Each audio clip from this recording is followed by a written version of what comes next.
ठंडी रात थी। हवा में सन्नाटा था, लेकिन अमन के दिल में एक तूफान चल रहा था। अमन एक पैरानॉर्मल इन्वेस्टिगेटर जिसने पूरी जिंदगी बिना तर्क के सिद्धांत पर जी थी, आज एक ऐसे रहस्य को सुलझाने जा रहा था जिसका कोई वैज्ञानिक कारण नहीं था। उस रात उसकी टीम थी, जिसमें रिया, जो उसकी भरोसेमंद कैमरामैन थी, और करण, एक अनुभवी साउंड इंजीनियर, शामिल थे। उनका लक्ष्य था काली की हवेली। यह हवेली दिल्ली से 100 किलोमीटर दूर एक पहाड़ी पर स्थित थी। गांव वाले उस हवेली का नाम लेने से भी कतराते थे, क्योंकि उनका मानना था कि वहां एक आत्मा रहती है जो हर नए चांद की रात को अपने शिकार की तलाश में निकलती है। जो भी उस रात हवेली के पास से गुजरा, वह कभी वापस नहीं आया। गांव में पहुंचे तो उन्हें एक अजीब सी उदासी और खामोशी महसूस हुई।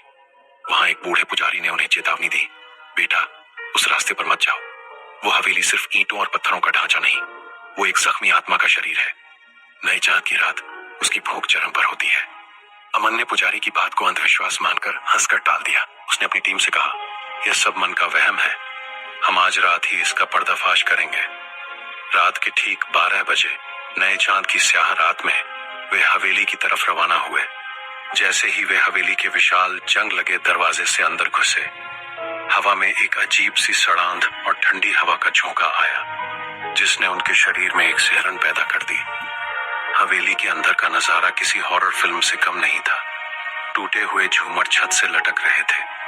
मकड़ी के जालों से ढकी मूर्तियां हर कोने में खामोशी से खड़ी थीं।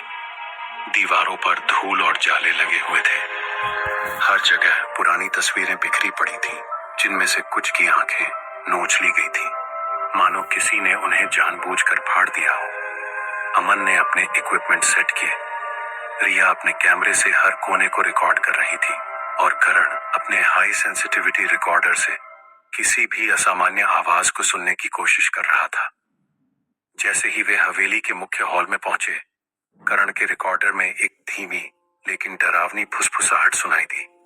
ऐसा लगा जैसे कोई रो रहा हो, लेकिन आवाज इतनी धीमी थी कि उसे ठीक से समझा नहीं जा सकता था।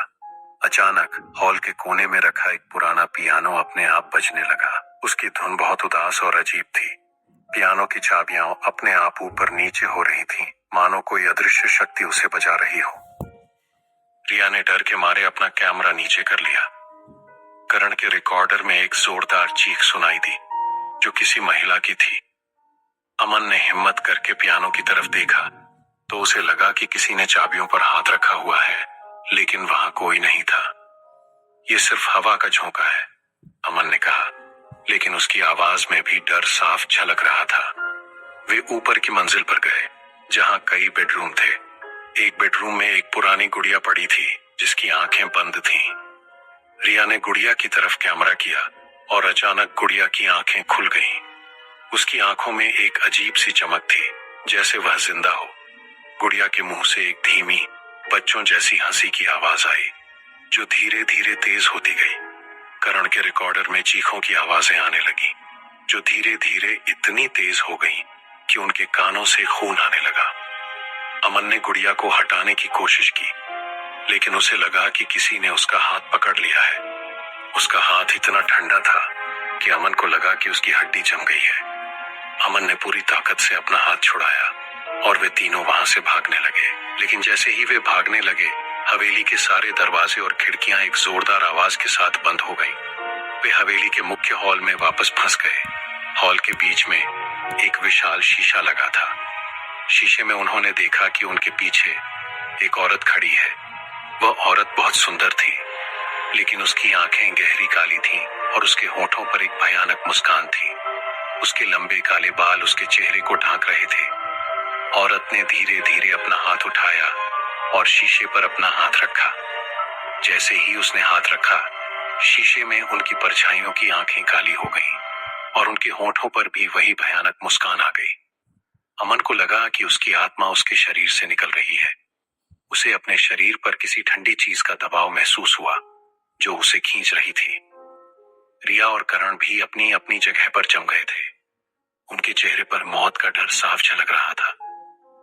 तभी अमन को याद आया कि उसने अपनी जेब में एक छोटा सा लॉकेट रखा था, जिस पर एक धार्मिक मंत्र लिखा हुआ था।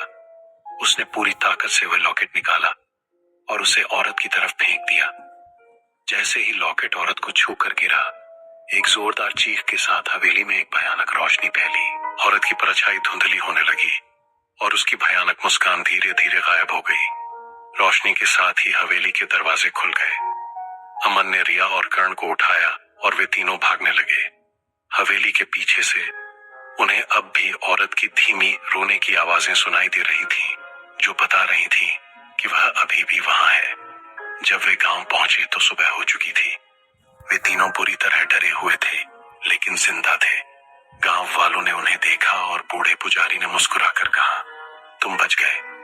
उस आत्मा को अभी भी मुक्ति नहीं मिली है, लेकिन तुम उसकी पकड़ से बाहर हो। अमन और उसकी टीम ने फिर कभी उस हवेली की तरफ मुड़कर नहीं देखा। उन्होंने उस रात की भयानक कहानी को अपने ब्लॉग पर पोस्ट किया, लेकिन उन्होंने उस रात के डर को कभी नहीं भूला। अमन को डर को कभी नहीं भूला। अमन को पता था कि कुछ रहस्य ऐसे होते हैं जिन्हें छेड़ना मौत को बुलावा देना है, और कुछ आत्माएं इतनी शक्तिशाली होती हैं कि उन्हें सिर्फ प्रार्थना से ही हराया जा सकता है। वह जानता था कि काली रात की हवेली की आत्मा अभी भी वहां है, अपने अगले शिकार का इंतजार कर रही है, और उसकी खामोश चीखें हमेशा उस पहाड़ी पर गूंजती रहेंगी। कहानी यहीं खत्म होती है, लेकिन डर अब भी बाकी है। आपको ये कहानी कैसी लगी हमें कमेंट्स में जरूर